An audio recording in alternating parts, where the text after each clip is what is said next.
मासूम खान दिन भर की खबरों में सबसे पहले डालते हैं नजर आज के मुख्य समाचारों पर। पीएम गरीब कल्याण अन्न योजना का होगा विस्तार। राष्ट्र के नाम संबोधन में पीएम नरेंद्र मोदी ने की घोषणा। अनलॉक 2 में भी नहीं खुलेंगे धार्मिक स्थल। 31 जुलाई तक बंद रहेंगे स्कूल कॉलेज। चाइल्ड नंबर पर मिली सूचना, पुलिस प्रशासन ने मौके पर पहुंच रुकवाया बाल विवाह। आंखों में मिर्चीनुमा पाउडर डालकर की गई लूट, पुलिस को पीड़ित की कहानी पर भी संदेह। अब खबरें विस्तार से। अनलॉक 2 के तहत पीएम नरेंद्र मोदी ने शाम 4 बजे राष्ट्र के नाम संबोधन किया। इस दौरान उन्होंने कोरोना काल में लॉकडाउन के दौरान लागू की गई गरीब कल्याण योजना, जनधन खाते में दिए गए हजारों रुपए सहित आमजन को दी गई सुविधाओं पर बात रखी। पीएम ने कहा कि अब पीएम गरीब कल्याण योजना का विस्तार दिवाली तक यानी नवंबर तक किया जाएगा, जिससे आमजन को राहत मिलेगी। मेरे प्यारे देशवासियों, नमस्कार।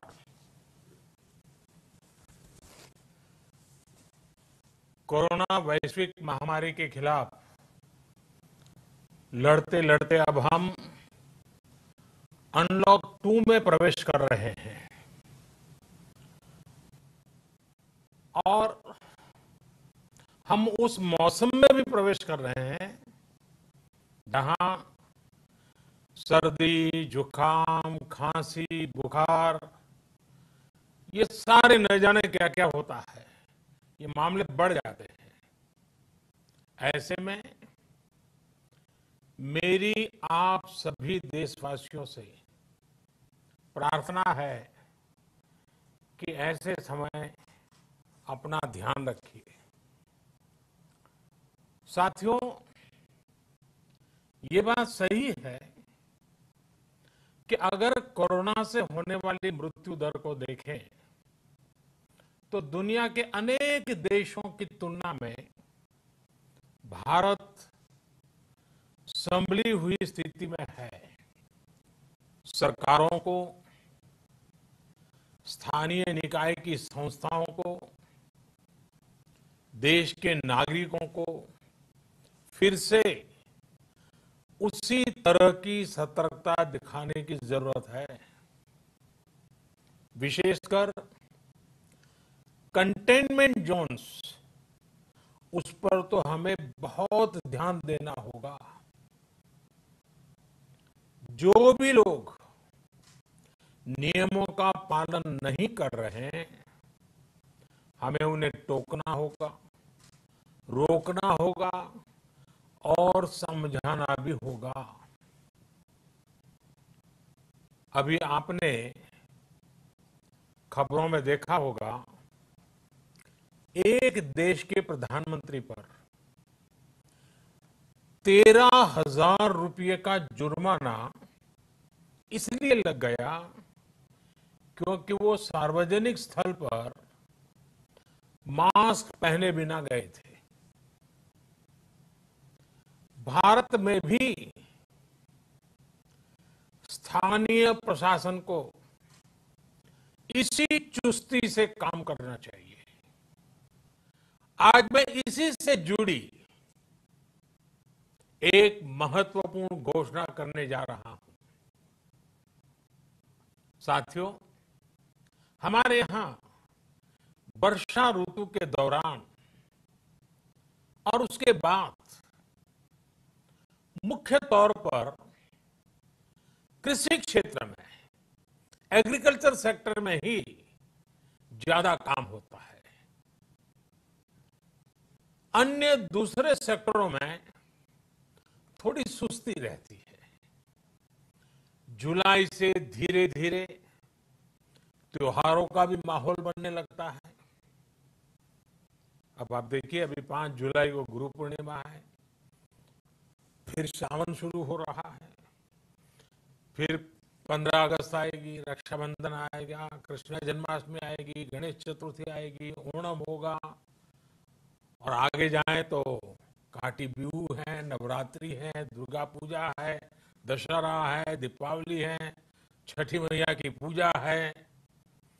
त्योहारों का ये समय जरूरतें भी बढ़ाता है, खर्च भी बढ़ाता है।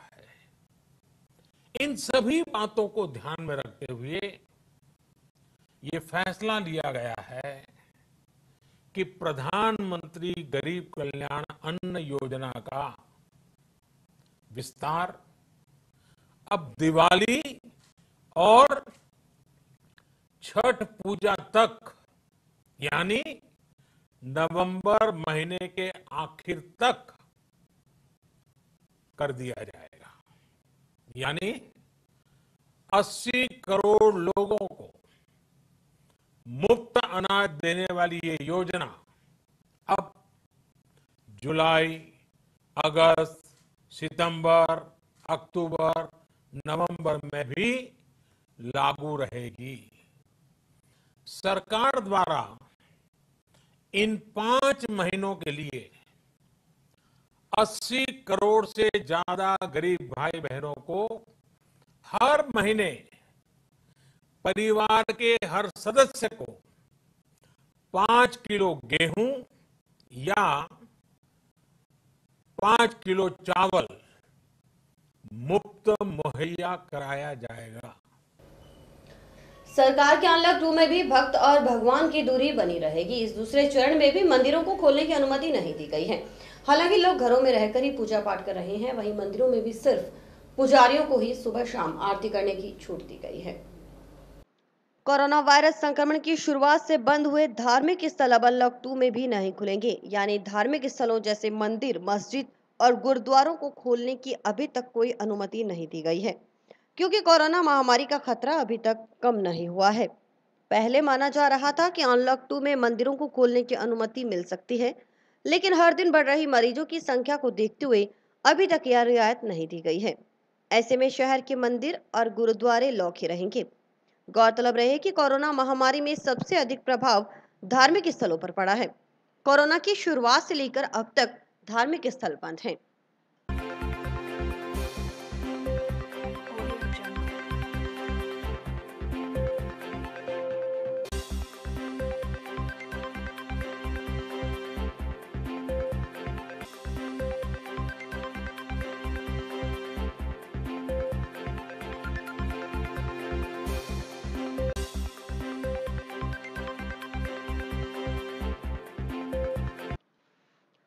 अनलॉक 2 के तहत जारी गाइडलाइन के मुताबिक स्कूल भी 31 जुलाई तक नहीं खुल सकेंगे। वहीं कॉलेज और कोचिंग इंस्टीट्यूट को भी अभी खोलने की अनुमति नहीं दी गई है। ऐसे में राज्य सरकार ने ऑनलाइन एजुकेशन पर जोर दिया है। यूट्यूब और व्हाट्सएप ग्रुपों के साथ कॉलेज विद्यार्थियों के लिए ऑनलाइन पोर्टल egschool.in शुरू किया गया है। इस पर जाकर कोई भी विद्यार्थी एजुकेशन हासिल कर सकेगा। राज्य सरकार द्वारा ये एक पत्र प्राप्त हुआ है आयुक्त कॉलेज शिक्षा आयुक्त महोदय का, जिसमें उन्होंने ये बताया कि कोविड-19 महामारी के दौरान जो विद्यार्थियों को पढ़ने में कठिनाई आ रही है, क्योंकि अनलॉक 2 के अंदर भी 31 जुलाई तक शैक्षिक कार्य बंद रहेंगे, महाविद्यालय बंद रहेंगे, तो इसलिए ऑनलाइन शिक्षा ही महत्वपूर्ण हो गई। इसको ध्यान में रखते हुए राज्य सरकार ने और महाविद्यालय ने भी इसका अनुसरण करने की कोशिश की है कि हम ऑनलाइन एजुकेशन को बढ़ावा दें, और इसमें एक पोर्टल लॉन्च किया गया है हमारे राज्य सरकार के द्वारा। इसमें egschool.in पर ये निःशुल्क उपलब्ध है। इसमें एंड्रॉयड फ़ोन जिन बच्चों के पास है वो सभी इसमें ऑनलाइन अपना रजिस्ट्रेशन करवा करके अपना ऑनलाइन निःशुल्क एजुकेशन प्राप्त कर सकते हैं। जिस सब्जेक्ट का बच्चा है उस सब्जेक्ट के बारे में सारा मटेरियल उसमें उपलब्ध होगा।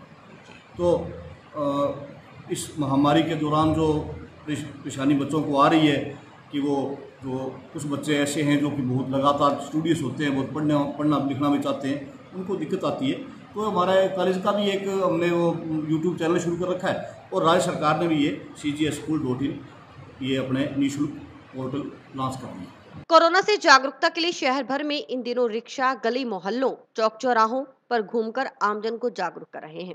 कोरोना जागरूकता विशेष अभियान के तहत आमजन को सोशल डिस्टेंसिंग की पालना के साथ हाथ धोने, मास्क लगाने के लिए जागरूक किया जा रहा है। समय समय पर हाथ धोएं, सैनिटाइजर का प्रयोग करें, सोशल डिस्टेंस की पालना अवश्य करें। कोरोना से बचाव ही उपचार है। Child line number 1098A Sriganganagar पर सूचना मिलने के बाद एक बाल विवाह रुकवाया गया है। मौके पर पहुंची पुलिस प्रशासन की टीम ने जन्म संबंधी दस्तावेजों की जांच की तो वह नाबालिग पाई गए। इसके बाद यह बाल विवाह रुकवा दिया गया। कोरोना काल में रीति रिवाज और परंपराएं बदल गई हैं। इसी के तहत अब शादी विवाह की रस्में भी सीमित हो गई हैं। शहर में मंगलवार को हुई एक शादी के दौरान भी ऐसा ही दृश्य देखने को मिला, जब वहां न केवल मेहमानों की संख्या पर ध्यान दिया गया, वहीं मास्क पहनने, सोशल डिस्टेंसिंग की पालना भी की गई। यही नहीं, संबंधित धर्मशाला में पंफलेट भी लगाए गए ताकि आने वाले लोग भी जागरूक हो सकें। वहीं धर्मशाला संचालक भी इसको लेकर सतर्क नजर आए और बुकिंग करवाने वाले लोगों को नियमों का पालन करने की अपील करते दिखे। इस संबंध में पुलिस ने भी कई नियम और कार्रवाई के बारे में विस्तृत जानकारी दी। ये आज मुखर्जी कॉलोनी में भीमसेन की लड़की निशा की शादी है यहाँ, और हमने एक प्लेस बुक किया। उस प्लेस में राज्य सरकार के अनुसार जो कोविड-19 का नियम है, नियम के अनुसार हम यहाँ शादी कर रहे हैं। और जो शादी के अंदर 50 आदमी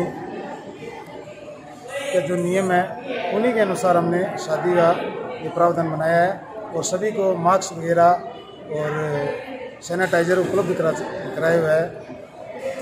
और हमने एक पैम्पलेट भी छपवाया जो राज्य सरकार के अनुसार नियमानुसार जो लागू किया है, वो सूचना भी जारी की। शादी विवाह व सामूहिक रूप के जो आयोजन है, पार्टी वार्टी है या लोग करते हैं, तो इस संबंध में सरकार द्वारा समय समय पर दिशा निर्देश जारी किए गए हैं। लॉकडाउन के टाइम और अब अनलॉक के समय भी कि सरकार ने 50 आदमियों की संख्या निर्धारित कर रखी है।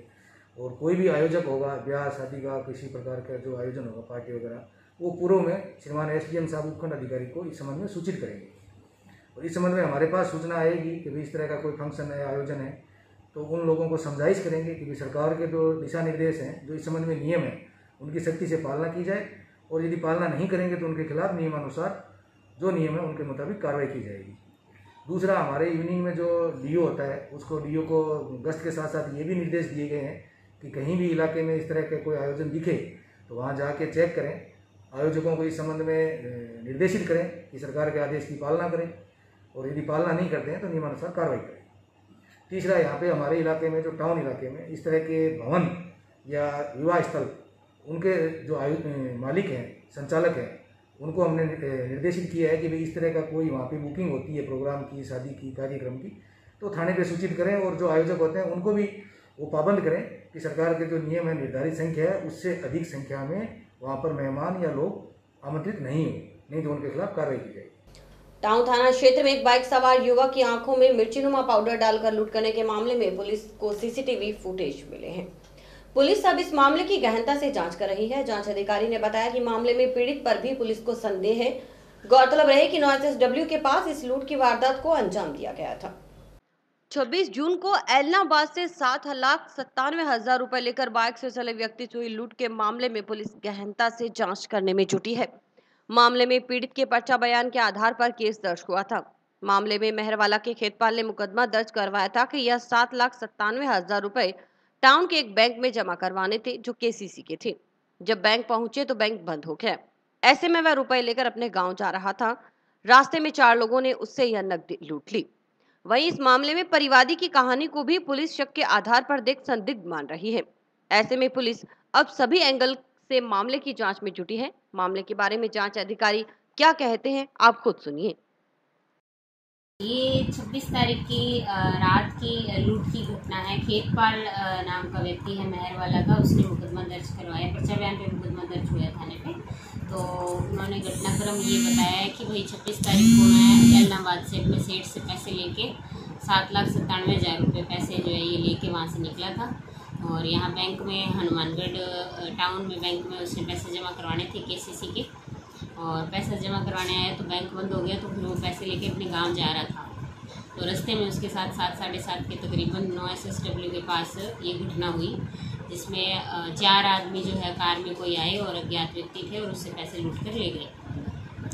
और इस घटनाक्रम पर फिर आगे ये मुकदमा थाने में दर्ज हुआ है। इसमें तफ्तीश कर रहे हैं, सभी एंगल से तफ्तीश कर रहे हैं। कुछ संदेह जो है परिवादी पर भी जा रहा है। जो कहानी उसने बताई है उसको देखते हुए पुलिस जो है उस कहानी पर भी पूरी पर फोकस कर रही है। और साथ में ये भी मान के चल रहे हैं कि क्या पता जो है लूट हुई भी हो, तो उस एंगल से भी तफ्तीश चल रही है। सीसीटीवी फुटेज से जो है परिवादी का रूट भी हमने ट्रेस किया है, कहाँ से कब आया, कितने बजे पहुंचा, कब वो घर के लिए निकला। और उसके अलावा जो है ये भी देख रहे हैं कि भाई कोई वहाँ जो है उसके आसपास कोई व्यक्ति आया था कार सवार या नहीं है, वो चीज़ें भी चल रही हैं। हाँ जी, जल्द खुलासा होने की इसमें संभावना है।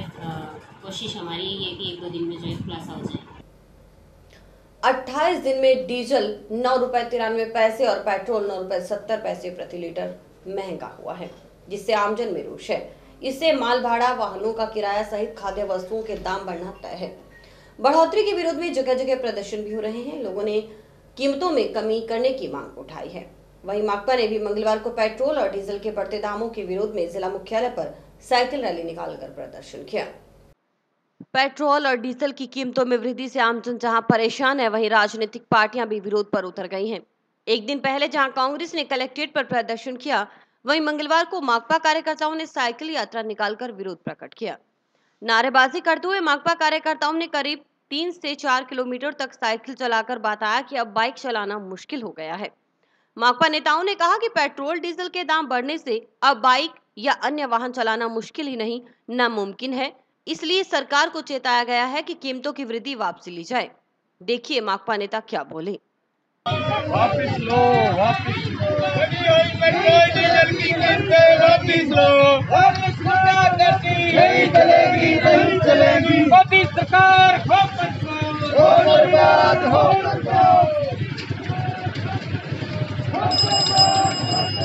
भारतीय कम्युनिस्ट पार्टी मार्क्सवादी हनुमानगढ़ द्वारा पेट्रोल डीजल के जो दाम लगातार बढ़ रहे हैं, उसके खिलाफ आज विरोध स्वरूप सरकार को ये जताने के लिए कि हम साइकिल पर यात्रा कर रहे हैं, क्योंकि सरकार ने पेट्रोल डीजल इतना महंगा कर दिया है कि अब मतलब साधन चलाना महाभारत हो गया है, बड़ी मुश्किल हो गया है। लॉकडाउन और कोरोना के महामारी के ऊपर ये जो पेट्रोल डीजल के दाम बढ़े हैं वो कोर्ट बर्खास्त का काम किया है। इसलिए भारतीय कम्युनिस्ट पार्टी मार्क्सवादी पूरे राजस्थान के अंदर आज ये कार्यक्रम कर रही है, साइकिल यात्रा निकाल रही है, कहीं और तरह से विरोध प्रदर्शन कर रही है। इसी के अंतर्गत हमारी ये करीब 2-4 किलोमीटर लंबी साइकिल यात्रा है।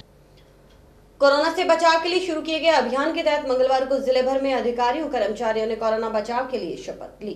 कार्यालयों में कर्मचारियों ने यह आयोजन किए। इसके अलावा शाम 6 बजे जिला और ब्लॉक मुख्यालयों पर बैंड वादन, पंफलेट और जन सहयोग से मास्क का वितरण भी किया गया।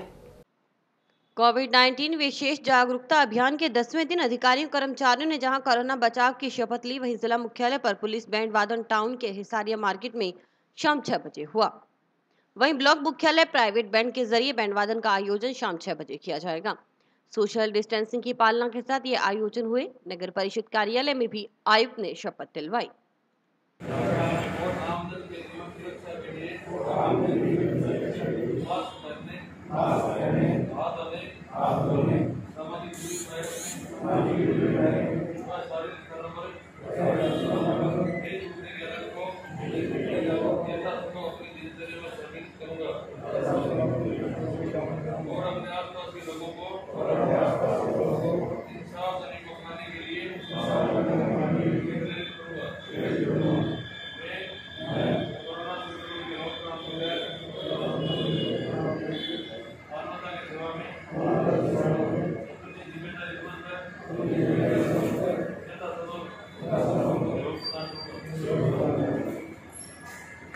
कोरोना महामारी के बचाव और के लिए केंद्र और राज्य सरकार द्वारा विभिन्न दिशा निर्देश जारी किए जा रहे हैं। वर्तमान में कोरोना जागरूकता सप्ताह चलाया जा रहा है।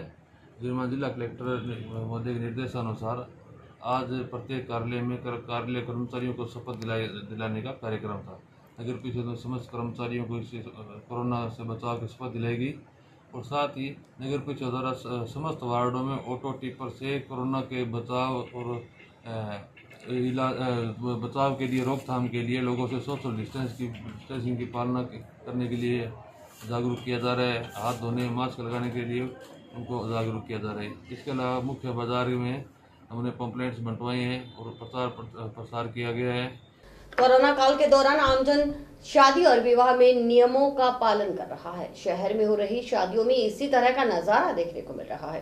टाउन में हुई एक शादी में न केवल सोशल डिस्टेंसिंग और मास्क आदि की पालना की गई, बल्कि 50 ही मेहमानों को शादी में आमंत्रण दिया गया। कोरोना काल में रीति रिवाज और परंपराएं बदल गई हैं। इसी के तहत अब शादी विवाह की रस्में भी सीमित हो गई हैं। शहर में मंगलवार को हुई एक शादी के दौरान भी ऐसा ही दृश्य देखने को मिला, जब वहां न केवल मेहमानों की संख्या पर ध्यान दिया गया, वहीं मास्क पहनने, सोशल डिस्टेंसिंग की पालना भी की गई। यही नहीं, संबंधित धर्मशाला में पंफलेट भी लगाए गए ताकि आने वाले लोग भी जागरूक हो सकें। वहीं धर्मशाला संचालक भी इसको लेकर सतर्क नजर आए और बुकिंग करवाने वाले लोगों को नियमों का पालन करने की अपील करते दिखे। इस संबंध में पुलिस ने भी कई नियम और कार्रवाई के बारे में विस्तृत जानकारी दी। ये आज मुखर्जी कॉलोनी में भीमसेन की लड़की निशा की शादी है यहाँ, और हमने एक प्लेस बुक किया। उस प्लेस में राज्य सरकार के अनुसार जो कोविड-19 का नियम है, नियम के अनुसार हम यहाँ शादी कर रहे हैं। और जो शादी के अंदर 50 आदमी के जो नियम है, उन्हीं के अनुसार हमने शादी का ये प्रावधान बनाया है। और सभी को मास्क वगैरह और सैनिटाइजर उपलब्ध कराए हुए है। और हमने एक पैम्पलेट भी छपवाया जो राज्य सरकार के अनुसार नियमानुसार जो लागू किया है, वो सूचना भी जारी। शादी विवाह व सामूहिक रूप के जो आयोजन है, पार्टी वार्टी है या लोग करते हैं, तो इस संबंध में सरकार द्वारा समय समय पर दिशा निर्देश जारी किए गए हैं। लॉकडाउन के टाइम और अब अनलॉक के समय भी सरकार ने 50 आदमियों की संख्या निर्धारित कर रखी है। और कोई भी आयोजक होगा, ब्याह शादी का किसी प्रकार का जो आयोजन होगा, पार्टी वगैरह, वो पूर्व में श्रीमान एसडीएम साहब उपखंड अधिकारी को इस संबंध में सूचित करेंगे। और इस संबंध में हमारे पास सूचना आएगी कि भाई इस तरह का कोई फंक्शन है, आयोजन है, तो उन लोगों को समझाइश करेंगे कि सरकार के जो दिशा निर्देश हैं, जो इस संबंध में नियम है, उनकी सख्ती से पालना की जाए। और यदि पालना नहीं करेंगे तो उनके खिलाफ नियमानुसार जो नियम है उनके मुताबिक कार्रवाई की जाएगी। दूसरा, हमारे इवनिंग में जो डीओ होता है, उसको डीओ को गश्त के साथ साथ ये भी निर्देश दिए गए हैं कि कहीं भी इलाके में इस तरह का कोई आयोजन दिखे तो वहाँ जाके चेक करें, आयोजकों को इस संबंध में निर्देशित करें कि सरकार के आदेश की पालना करें, और यदि पालना नहीं करते हैं तो नियमानुसार कार्रवाई करें। तीसरा, यहाँ पे हमारे इलाके में, जो टाउन इलाके में इस तरह के भवन या विवाह स्थल, उनके जो मालिक हैं, संचालक हैं, उनको हमने निर्देशित किया है कि भाई इस तरह का कोई वहाँ पे बुकिंग होती है प्रोग्राम की, शादी की, कार्यक्रम की, तो थाने पे सूचित करें। और जो आयोजक होते हैं उनको भी वो पाबंद करें कि सरकार के जो नियम है, निर्धारित संख्या है, उससे अधिक संख्या में वहाँ पर मेहमान या लोग आमंत्रित नहीं हो, नहीं तो उनके खिलाफ कार्रवाई की जाएगी। जंक्शन में जलदाय विभाग कार्यालय के भवन की हालत अभी गिरा जैसी है। हालात यह है कि बारिश के दिनों में छतें टपकती हैं, लेकिन भवन की मरम्मत को लेकर कोई ध्यान नहीं दिया जा रहा। देखिए पूरी खबर। आमजन को पानी सप्लाई पहुंचाने वाले विभाग के भवन को मरम्मत की दरकार है। दरअसल जंक्शन में जलदाय विभाग कार्यालय का भवन काफी जर्जर अवस्था में है। करीब 40 साल पहले निर्मित इस भवन की एक बार भी मरम्मत नहीं हुई है। ऐसे में विभाग के कर्मचारी डर के साए में काम कर रहे हैं। अभी मानसून सीजन होने के कारण कभी भी बड़ा हादसा हो सकता है, इसलिए कर्मचारियों का डर वाजिब भी है। लेकिन बार बार अवगत करवाने के बावजूद इस पर गौर नहीं किया जा रहा। कर्मचारियों ने बताया कि भवन की दीवारों पर दरारें आई हैं, छतें पट्टियों की बनी हुई हैं जिनसे मिट्टी गिरती रहती है। कर्मचारियों ने भवन की मरम्मत करवाने की गुहार लगाई है। देखिए एक कर्मचारी ने क्या व्यथा रखी। जलदाय विभाग हनुमानगढ़ के खंड कार्यालय का निर्माण करीब 40-45 वर्ष पूर्ण हुआ था। निर्माण के बाद एक बार भी इस भवन का पुनरुज्जीर्णोद्धार नहीं हुआ, न इसकी मरम्मत हुई। उसकी वजह से ये खंड कार्यालय का भवन बहुत ही जर्जर हालत में हो गया है। और इनकी जो छतें हैं वो पट्टियों द्वारा बनाई गई हैं, जो कि जगह जगह से क्रैक हो चुकी हैं। क्रैक होने की वजह से ये छतें कभी भी गिर सकती हैं। ईश्वर ना करे अगर ये छतें गिरी और इसके नीचे कार्य करने वाले कर्मचारियों का अगर नुकसान हुआ तो भारी जान माल का नुकसान होगा, क्योंकि इससे पूर्व खंडीय कार्यालय के अंदर ही खंडीय भंडार कार्यालय की एक छत गिरी थी। उस वक्त ईश्वरी कृपा से उसके नीचे कोई कर्मचारी उपलब्ध नहीं था, सिर्फ रिकॉर्ड का नुकसान हुआ। लेकिन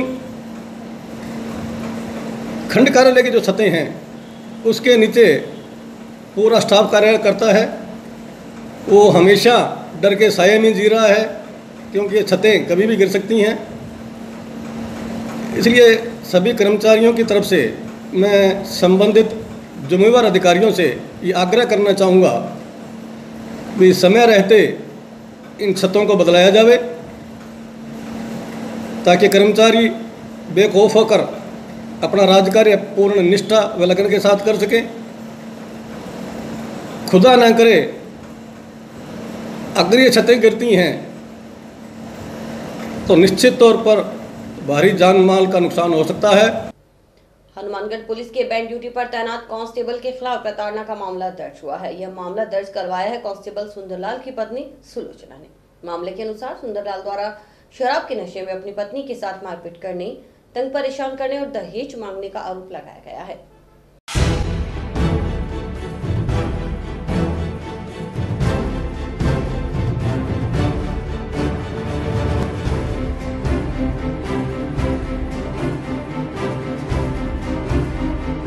कल परिवादिया सुलोचना ने एक रिपोर्ट प्रस्तुत की थी कि उसका पति सुंदरलाल, जो हनुमानगढ़ पुलिस लाइन में बैंड के कांस्टेबल के पद पर नियुक्त है, उसको शारीरिक और मानसिक रूप से प्रताड़ित करता है। आए दिन शराब पीकर अक्सर उससे मारापीटी करता है, जिसमें उसका सहयोग उसकी ननद भी करती है।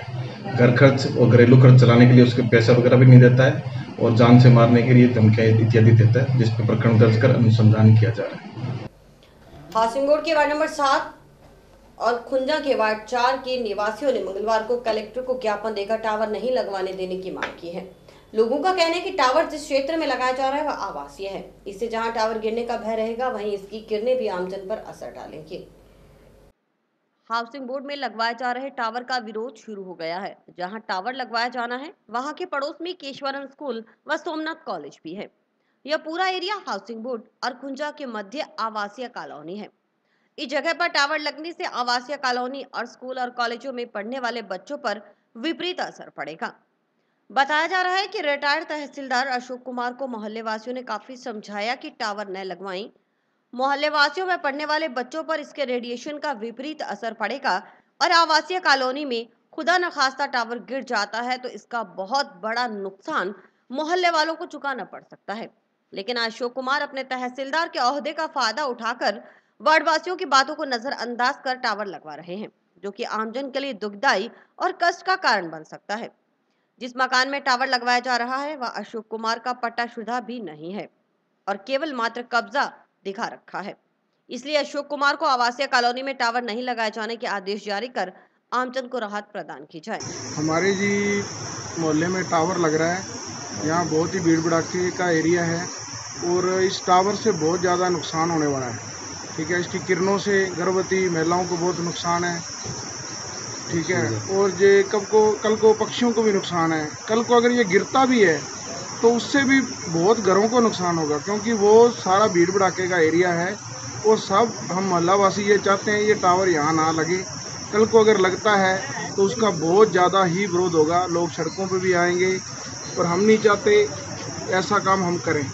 ठीक है, और इस टावर को हम रुकवाना ही चाहते हैं। तो इससे प्रशासन से हमारी अनुरोध है कि हमारा साथ दे। ये हाउसिंग बोर्ड के बिल्कुल बॉर्डर पर, खुंजा और हाउसिंग बोर्ड के बॉर्डर पर वार्ड नंबर 4 में लग रहा है जी, और जियो का टावर लग रहा है।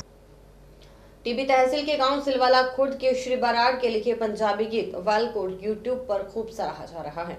इसका अंदाजा इसी से लगाया जा सकता है कि वेल गीत को 2 ही दिन में 14 मिलियन व्यूज मिल चुके हैं। वहीं यह पंजाबी गाना देश ही नहीं बल्कि विदेशों में भी नंबर 1 ट्रेंडिंग पर चल रहा है।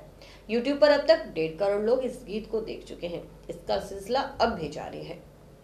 टिब्बी तहसील के गांव सिलवाला खुर्द के 24 वर्षीय श्री बराड़ का लिखा गीत वेल को 2 दिन में 14 मिलियन व्यूज मिले हैं। ये गीत देश और विदेश में ट्रेंडिंग नंबर 1 पर चल रहा है। खास बात यह है कि बराड़ ने अपना सफर एक ऑडियो गीत के जरिए शुरू किया था, जो प्रोफेशनल सिंगर, राइटर और एक्टर तक पहुंच चुका है। इस गीत को मनप्रीत औलख ने गाया है। वहीं इस गाने को अरविंद खेरा ने डायरेक्शन किया है। बराड़ अब तक हरसिमरन, करण ओजला, दिलप्रीत ढिल्लो, मनकीरत औलख, निमरत खेरा के साथ काम कर चुके हैं। बराड़ फिलहाल 2021 की आने वाली फिल्म पर काम कर रहे हैं। मनकीरत औलख ने ऑफिशियल अनाउंसमेंट भी कर दिया है। इसका वीडियो भी यूट्यूब पेज और इंस्टाग्राम अकाउंट पर है। बराड़ के अब तक 15 गीत आ चुके हैं। इसमें सबसे पहले गैंगस्टर बंदे गीत लिखा, फिर उसका ऑडियो दोस्तों की मदद से यूट्यूब पर अपलोड किया जो फेमस हो गया।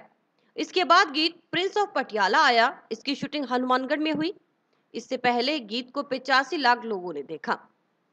इससे भी पहले मेरे वर्गी को एक ही दिन में 4,90,000 व्यूज मिल चुके हैं। वहीं डीजे फ्लो सिंगर के साथ आए गीत पुलिस को भी अब तक 30 मिलियन व्यूज मिल चुके हैं।